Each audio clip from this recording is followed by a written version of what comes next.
A Lei de Diretrizes e Bases da Educação Nacional, conhecida como LDB, é a principal lei que organiza a educação brasileira.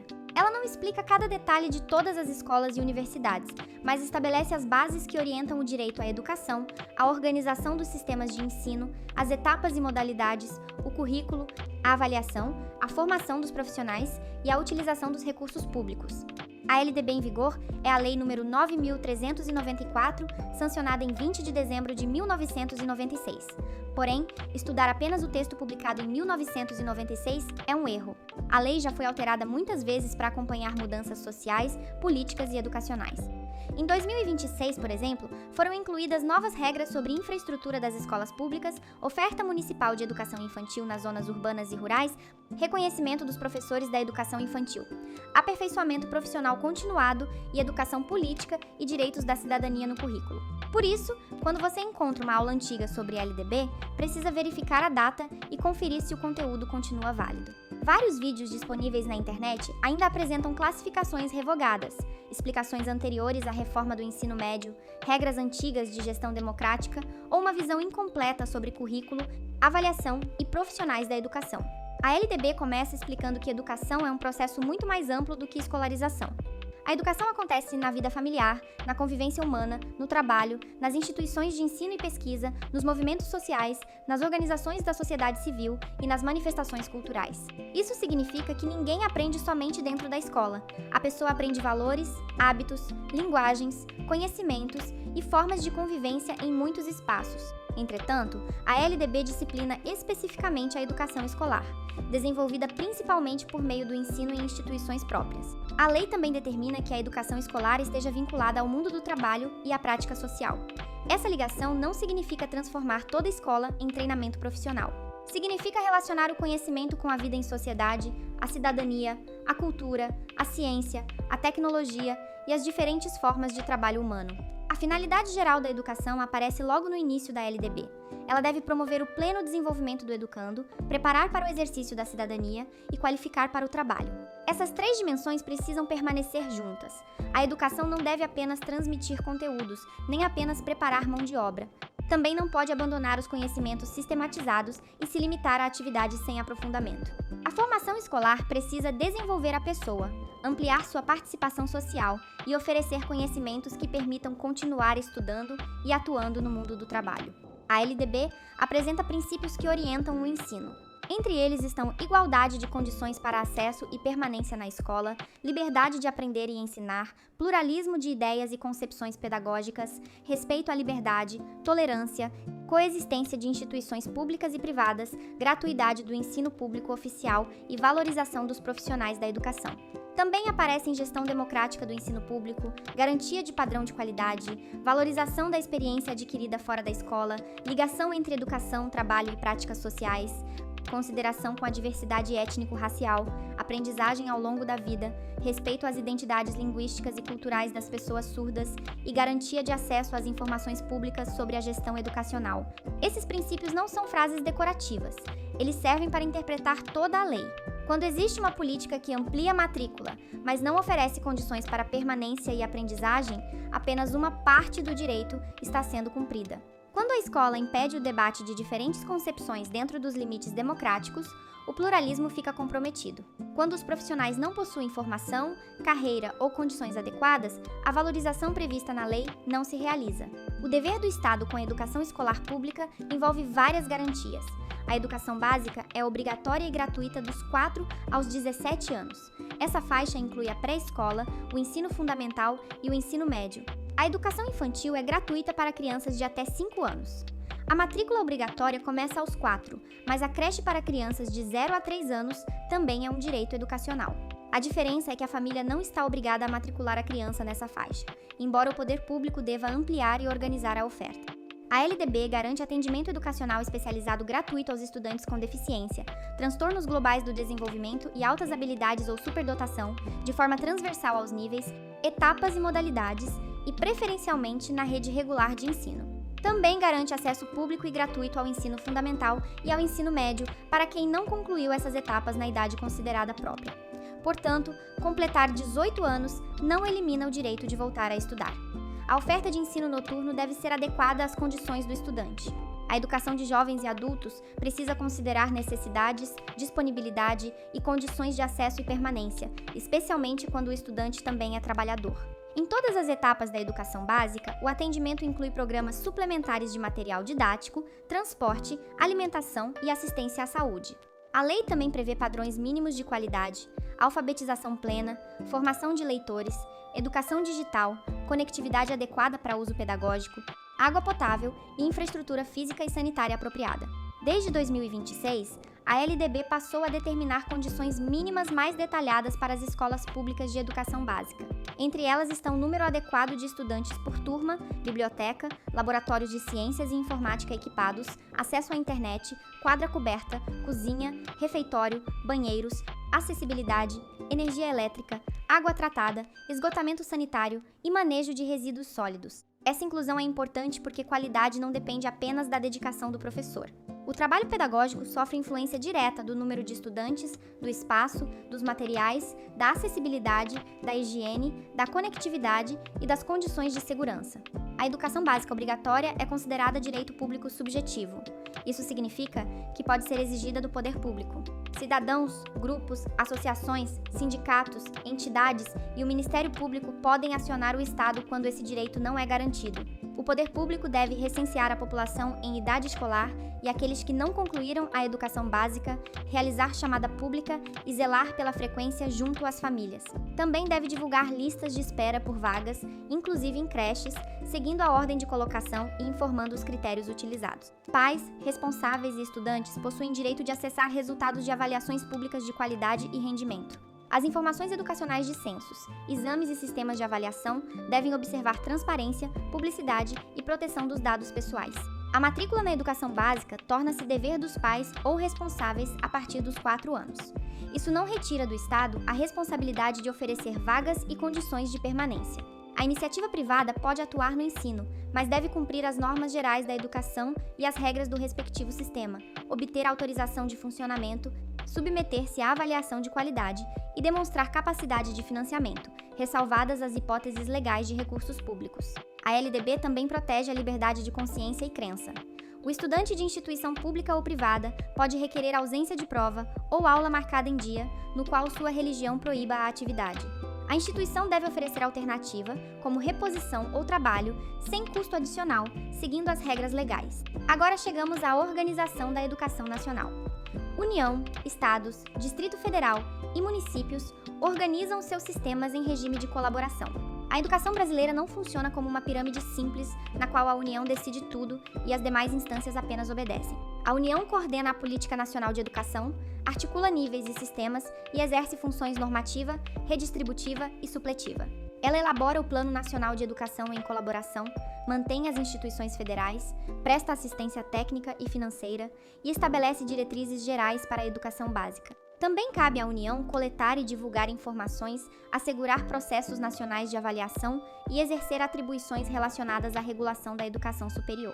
Na estrutura nacional, existe o Conselho Nacional de Educação, com funções normativas e de supervisão. Os estados organizam seus sistemas, mantêm suas instituições, elaboram políticas, estabelecem normas complementares e colaboram com os municípios na oferta do ensino fundamental. A prioridade estadual é o ensino médio, sem abandonar a responsabilidade compartilhada pelo ensino fundamental. Os municípios organizam seus sistemas e têm como áreas prioritárias a educação infantil e o ensino fundamental. Desde 2026, a lei afirma de maneira expressa que a oferta de creches e pré-escolas deve alcançar zonas urbanas e rurais, observando a proporção da distribuição populacional. Essa mudança reforça que o direito das crianças do campo não pode ser ignorado pelo planejamento municipal. A oferta precisa considerar território, distância, transporte, distribuição da população e características das comunidades. Estados e municípios respondem pelo transporte dos estudantes das respectivas redes. A legislação atual também permite que professores utilizem assentos vagos dos veículos em trechos autorizados, exigindo articulação para atender adequadamente estudantes e profissionais. O Distrito Federal reúne competências estaduais e municipais, pois não é dividido em municípios. As escolas também possuem atribuições próprias.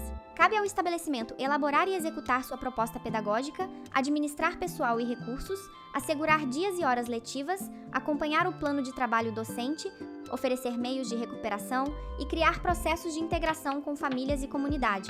A escola deve informar responsáveis sobre frequência, rendimento e execução da proposta pedagógica. Também precisa notificar o conselho tutelar quando as faltas ultrapassarem 30% do percentual permitido em lei. É importante compreender esse cálculo. No ensino fundamental e no ensino médio, a frequência mínima para aprovação é de 75%. Isso permite, em regra, até 25% de faltas sobre a carga horária. A notificação ocorre quando as faltas superam 30% desse limite permitido, e não quando o estudante falta 30% do ano. Desde 2025, a escola também deve comunicar ao Conselho Tutelar ocorrências e dados sobre violência envolvendo estudantes, especialmente automutilação, tentativa de suicídio e suicídio consumado. Outras incumbências incluem prevenção e combate ao bullying, promoção da cultura de paz e construção de ambiente seguro, com ações de prevenção e enfrentamento ao uso ou dependência de drogas. Os docentes devem participar da elaboração da proposta pedagógica, elaborar e cumprir o plano de trabalho, zelar pela aprendizagem, estabelecer estratégias de recuperação, cumprir dias e horas letivas e participar dos períodos de planejamento, avaliação e desenvolvimento profissional. Também devem colaborar com a aproximação entre escola, família e comunidade. A lei não apresenta o professor como simples transmissor de conteúdo. Zelar pela aprendizagem exige observar resultados, rever estratégias e participar do trabalho coletivo. A gestão democrática do ensino público foi detalhada pela LDB. Cada estado, município e o Distrito Federal deve estabelecer suas normas, respeitando a participação dos profissionais na elaboração do projeto pedagógico e a participação das comunidades escolar e local nos conselhos escolares e fóruns dos conselhos escolares. O Conselho Escolar é órgão deliberativo. Participam o diretor, como membro nato, representantes de professores, profissionais pedagógicos, servidores administrativos, estudantes, pais ou responsáveis e comunidade local, escolhidos por seus pares. Gestão democrática não significa ausência de direção nem votação de qualquer decisão. Significa criar estruturas reais de participação, acesso à informação, deliberação e controle social, preservando as responsabilidades legais de cada função. A transparência passou a ocupar espaço ainda mais claro na LDB. Redes e instituições devem disponibilizar em meio eletrônico informações sobre vagas, listas de espera, bolsas, projetos, fluxo escolar, rendimento, execução de programas e recursos públicos. A autonomia escolar também é reconhecida. Os sistemas devem assegurar às escolas públicas graus progressivos de autonomia pedagógica, administrativa e de gestão financeira. Essa autonomia respeita as normas do sistema, mas impede a ideia de que a escola não possui qualquer espaço de decisão. Existe ainda uma confusão frequente sobre qual sistema supervisiona cada instituição. As instituições mantidas pela União e as instituições privadas de educação superior integram o sistema federal.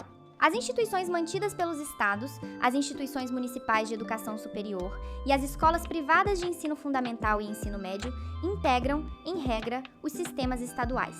Já as escolas municipais de educação básica e as instituições privadas de educação infantil integram os sistemas municipais. Essa divisão explica por que uma escola particular de educação infantil costuma ser autorizada e supervisionada pelo município, enquanto uma faculdade privada se relaciona com o sistema federal. Também mostra por que não basta procurar o MEC para resolver qualquer problema educacional. A autoridade competente depende da etapa, da natureza da instituição e do sistema ao qual ela pertence. Os municípios podem optar por integrar-se ao sistema estadual ou formar com ele um sistema único de educação básica. Essa possibilidade reforça que a organização federativa admite diferentes arranjos, desde que as responsabilidades sejam preservadas. Também é importante diferenciar a autonomia de soberania. Uma universidade possui autonomia dentro da lei, mas continua submetida à avaliação, regulação e prestação de contas. Uma escola pública possui autonomia pedagógica progressiva, mas precisa respeitar currículo, normas do sistema, direitos dos estudantes e regras de uso do dinheiro público. O professor possui autonomia para planejar e mediar, mas seu trabalho deve estar articulado à proposta pedagógica e aos objetivos da etapa. Quanto à categoria administrativa, as instituições são públicas, privadas ou comunitárias. As privadas e comunitárias podem se qualificar como confessionais e ser certificadas como filantrópicas, conforme a legislação. Por isso, não é mais correto apresentar pública, particular, comunitária, confessional e filantrópica como 5 categorias equivalentes. Confessional e filantrópica são qualificações possíveis para instituições privadas ou comunitárias. A educação escolar possui 2 níveis. O primeiro é a educação básica, formada por educação infantil, ensino fundamental e ensino médio. O segundo é a educação superior.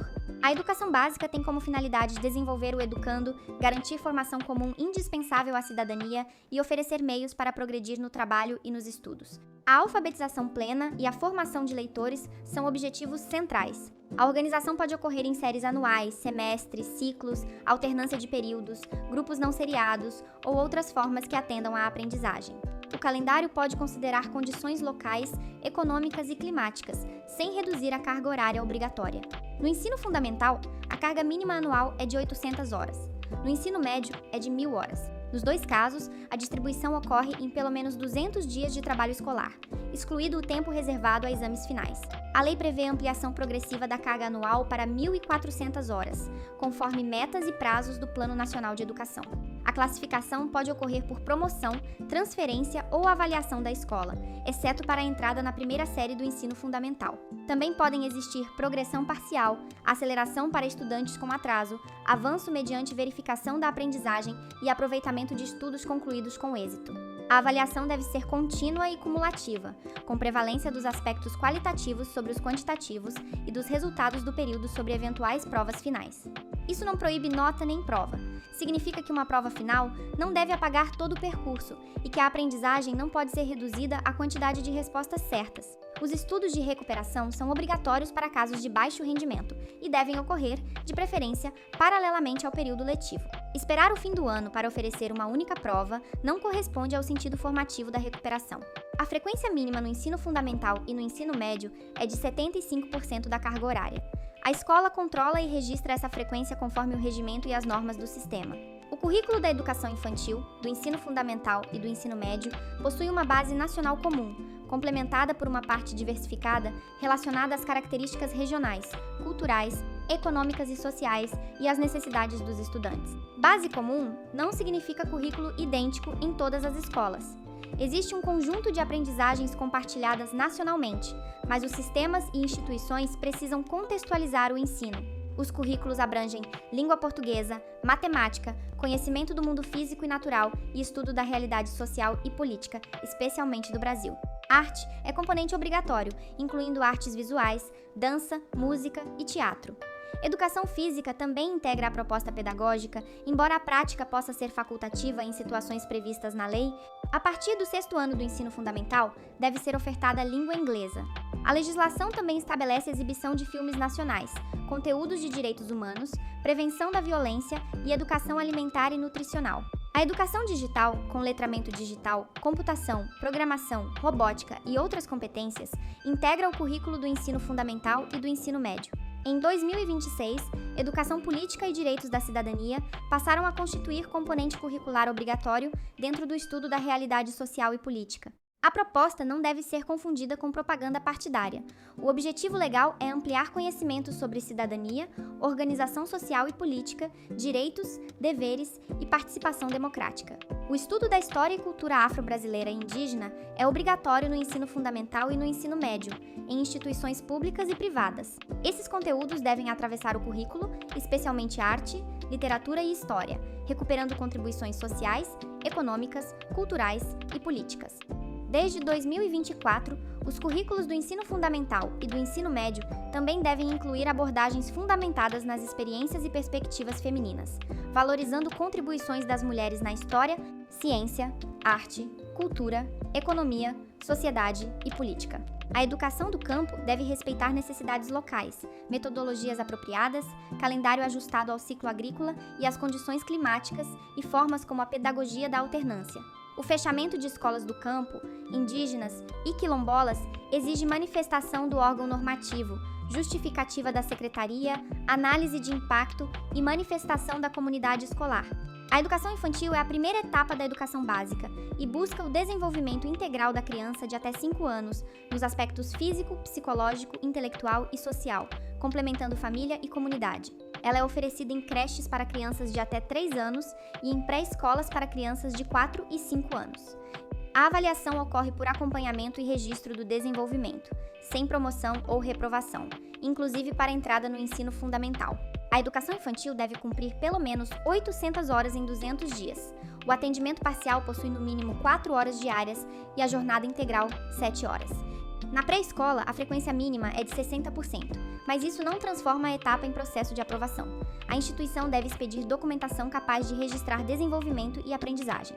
Em 2026, a LDB reconheceu de forma expressa como professores da educação infantil aqueles que exercem função docente diretamente com as crianças, possuem formação em magistério ou nível superior e foram aprovados em concurso público, independentemente do nome dado ao cargo.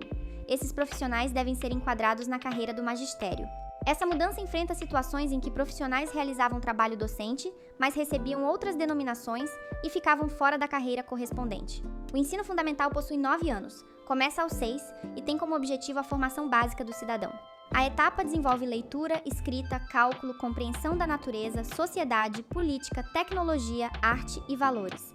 Também busca desenvolver conhecimentos, habilidades, atitudes, solidariedade, tolerância e vínculos sociais. Os sistemas podem organizar o ensino fundamental em ciclos e adotar progressão continuada, sem abandonar a avaliação da aprendizagem.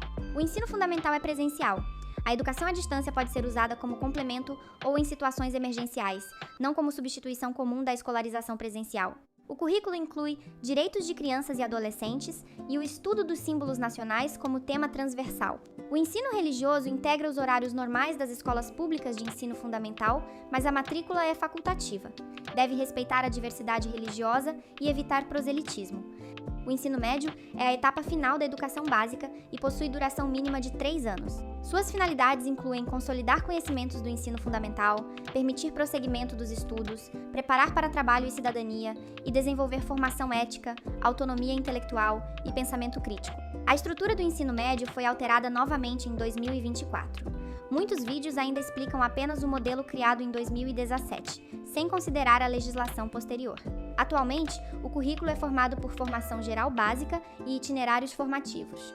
A formação geral possui, em regra, carga mínima total de 2.400 horas.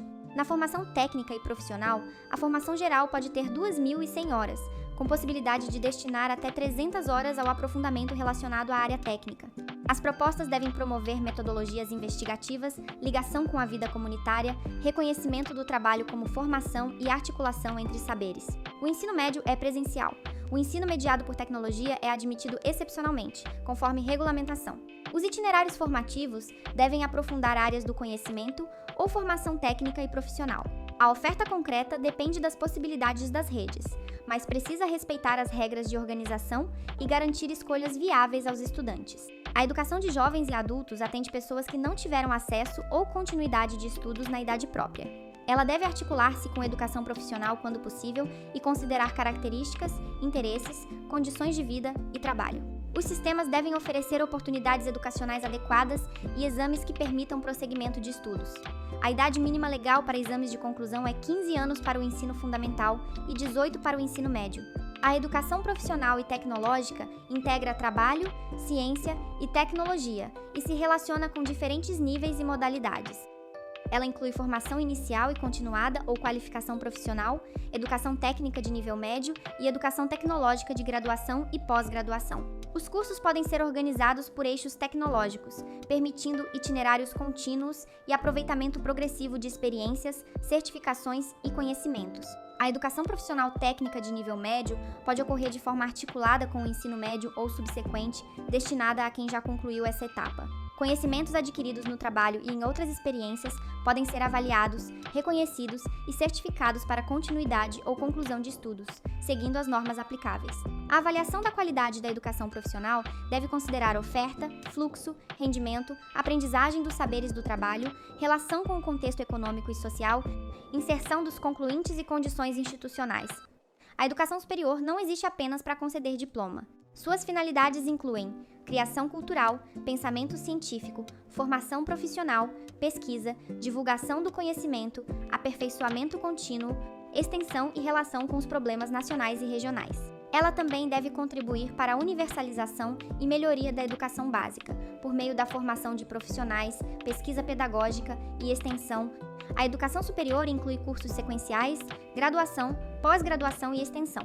A pós-graduação compreende mestrado, doutorado, especialização, aperfeiçoamento e outros programas destinados a pessoas já graduadas, conforme os requisitos institucionais. As instituições podem ser públicas ou privadas e ter diferentes graus de abrangência e especialização. Autorização, reconhecimento de cursos e credenciamento institucional possuem prazo limitado e precisam ser renovados depois de avaliação. Deficiências podem gerar medidas de supervisão, redução de vagas, suspensão de ingressos, intervenção ou descredenciamento, conforme o caso e o devido processo. Universidades possuem autonomia didática, científica, administrativa e de gestão financeira e patrimonial, dentro dos limites legais. Para serem caracterizadas como universidades, devem manter produção intelectual institucionalizada e cumprir requisitos de titulação e regime de trabalho do corpo docente.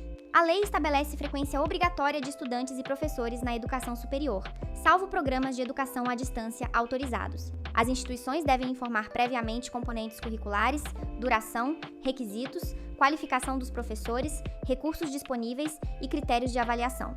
A educação especial é uma modalidade oferecida preferencialmente na rede regular de ensino para estudantes com deficiência, transtornos globais do desenvolvimento e altas habilidades ou superdotação. Quando necessário, devem existir serviços de apoio especializado. O atendimento pode ocorrer em classes, escolas ou serviços especializados, quando as condições específicas do estudante impedirem integração adequada nas classes comuns, observadas as garantias legais. Os sistemas devem assegurar currículos, métodos, técnicas, recursos e organização específica. Também precisam oferecer terminalidade específica quando a deficiência impedir atingir o nível exigido para conclusão e aceleração para estudantes com altas habilidades. A formação de professores para atendimento especializado e de professores do ensino regular preparados para a inclusão também faz parte do dever dos sistemas. A educação bilíngue de surdos é reconhecida como modalidade própria. Ela ocorre em língua brasileira de sinais como primeira língua e português escrito como segunda língua em escolas bilíngues, classes bilíngues, escolas comuns ou polos, conforme escolha e garantias legais. A oferta começa no nascimento, na educação infantil, e se estende ao longo da vida. Devem ser garantidos materiais bilíngues e profissionais com formação adequada. A educação indígena deve ser bilíngue e intercultural, fortalecer línguas, identidades, memórias e conhecimentos próprios e garantir acesso aos conhecimentos científicos e técnicos da sociedade. Os programas precisam ser construídos com participação das comunidades, currículos específicos, formação de profissionais e materiais adequados. A LDB também trata da educação à distância. Ela deve ser oferecida por instituições credenciadas e segue regras específicas de autorização, avaliação e registro. A possibilidade legal de educação à distância não significa que qualquer curso possa funcionar sem credenciamento, nem que todas as etapas possam ser substituídas livremente pelo formato remoto. A lei admite cursos e instituições experimentais, desde que respeitem suas disposições. Desde 2024, os sistemas devem estabelecer regime escolar especial para estudantes impedidos de frequentar aulas por tratamento ou condição de saúde, e para mães estudantes lactantes, quando a medida for necessária para garantir continuidade e permanência. Agora chegamos aos profissionais da educação. A LDB reconhece professores habilitados, profissionais formados em pedagogia para funções de administração, planejamento, supervisão, inspeção e orientação, trabalhadores com formação técnica ou superior em área pedagógica e outras categorias previstas em lei. A formação dos profissionais deve reunir base científica e social, associação entre teoria e prática, estágios, capacitação em serviço, aproveitamento de experiências e preparação para identificar maus tratos, negligência e violência sexual contra crianças e adolescentes. A formação de docentes para a educação básica deve ocorrer em licenciatura plena. Ainda é admitida como formação mínima para atuar na educação infantil e, nos 5 primeiros anos do ensino fundamental, a formação de nível médio na modalidade normal. Isso significa que a LDB não exige exclusivamente pedagogia em nível superior para toda a atuação nessas etapas, embora políticas públicas e concursos possam buscar formação superior e estabelecer requisitos compatíveis com a legislação. A formação inicial deve dar preferência ao ensino presencial, usando educação à distância de modo subsidiário. A formação continuada pode utilizar tecnologias e recursos à distância. Para funções de administração, planejamento, inspeção, supervisão e orientação na educação básica, a formação ocorre em pedagogia ou pós-graduação, conforme a organização da instituição formadora e a base comum nacional. A preparação para o magistério superior ocorre em pós-graduação, prioritariamente em mestrado e doutorado. Isso não significa que todo professor universitário seja obrigado pela LDB a possuir doutorado, pois a lei fala em preparação prioritária nesses programas e admite notório saber em condições específicas. A valorização profissional inclui ingresso por concurso público de provas e títulos nas redes públicas, aperfeiçoamento contínuo, piso salarial, progressão funcional, período para estudos, planejamento e avaliação dentro da carga de trabalho e condições adequadas. Em julho de 2026, a LDB passou a explicar que o aperfeiçoamento continuado pode incluir cursos de qualificação, pós-graduação lato sensu e stricto sensu, e período para pesquisa na área da educação, inclusive com licenciamento periódico remunerado, conforme os planos e estatutos.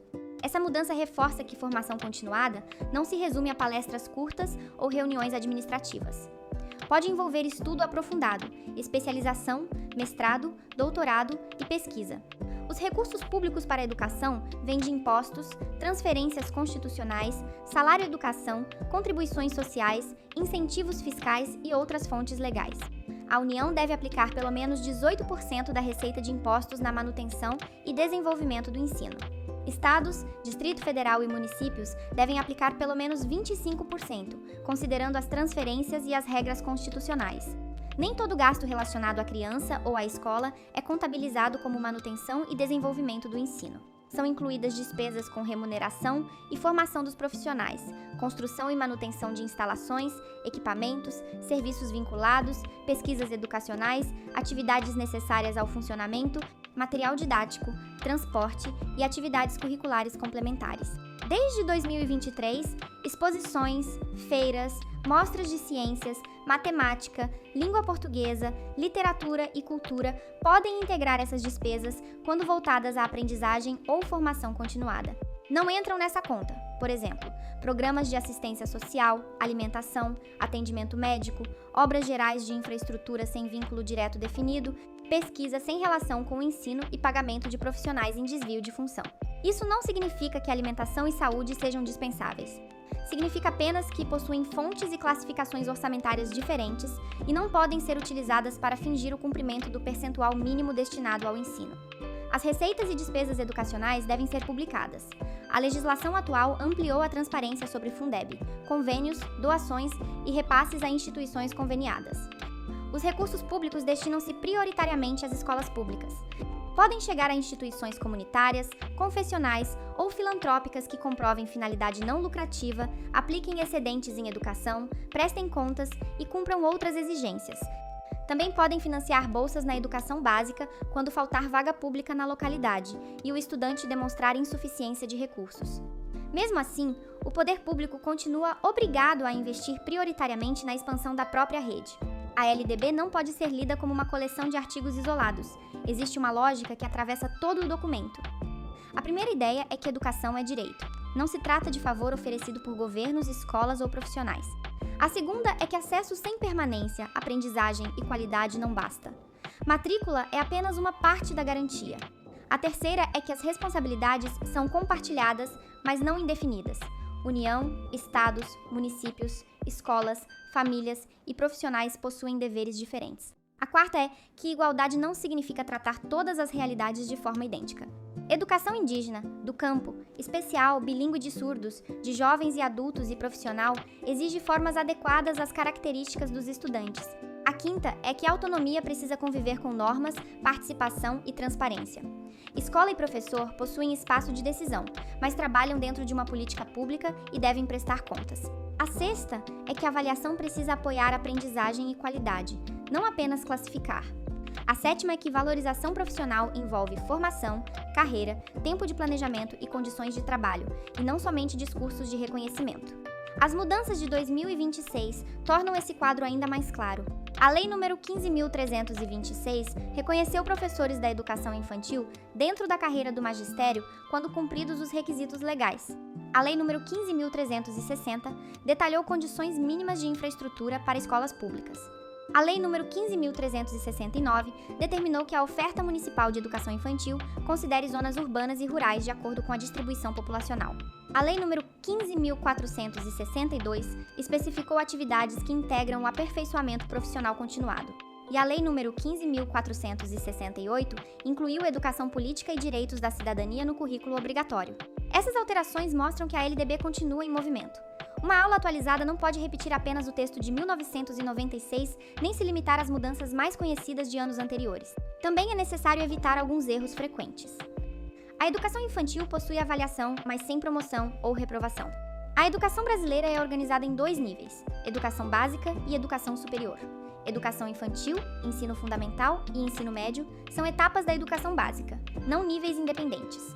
Gestão democrática não significa ausência de direção, significa participação, conselhos, transparência e construção coletiva dentro das responsabilidades legais.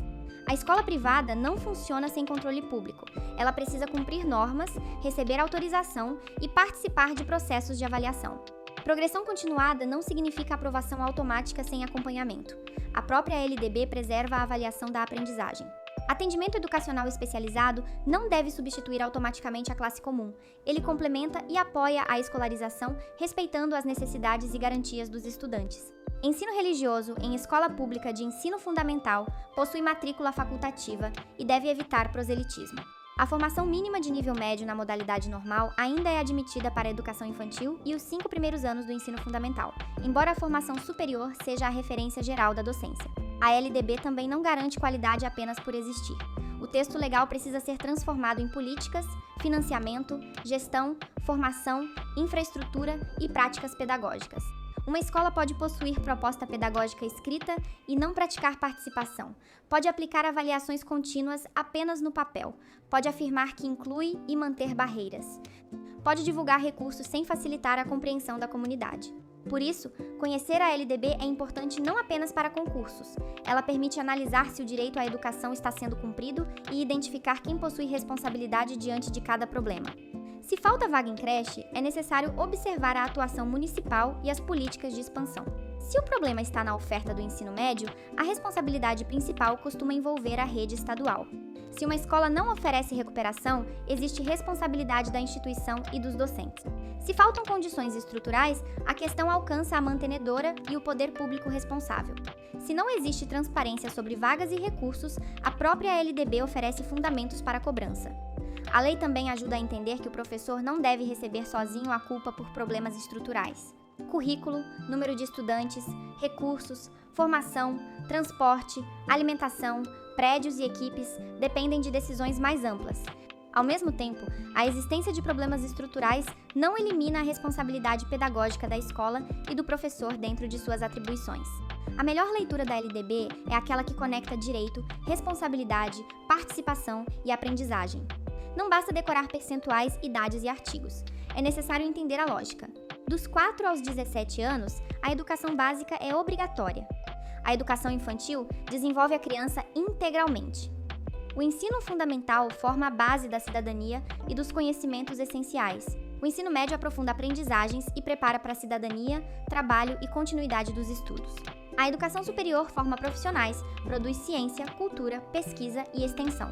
As modalidades garantem respostas a diferentes sujeitos e trajetórias. Os profissionais precisam de formação e valorização. Os recursos devem ser aplicados com critérios e transparência. E a gestão precisa combinar autonomia, participação e responsabilidade pública. Se você está cursando pedagogia, licenciatura ou outra graduação e precisa de suporte durante sua jornada acadêmica, fale com a equipe do projeto Fábrica de Mestres pelo WhatsApp disponível na descrição. Não se esqueça de se inscrever no canal e deixar o seu like para acompanhar os próximos conteúdos. Continue acompanhando a Fábrica de Mestres e lembre-se, compreender a LDB não é apenas conhecer uma lei. É entender como o direito à educação deve sair do papel e chegar à escola, à sala de aula e à vida de cada estudante.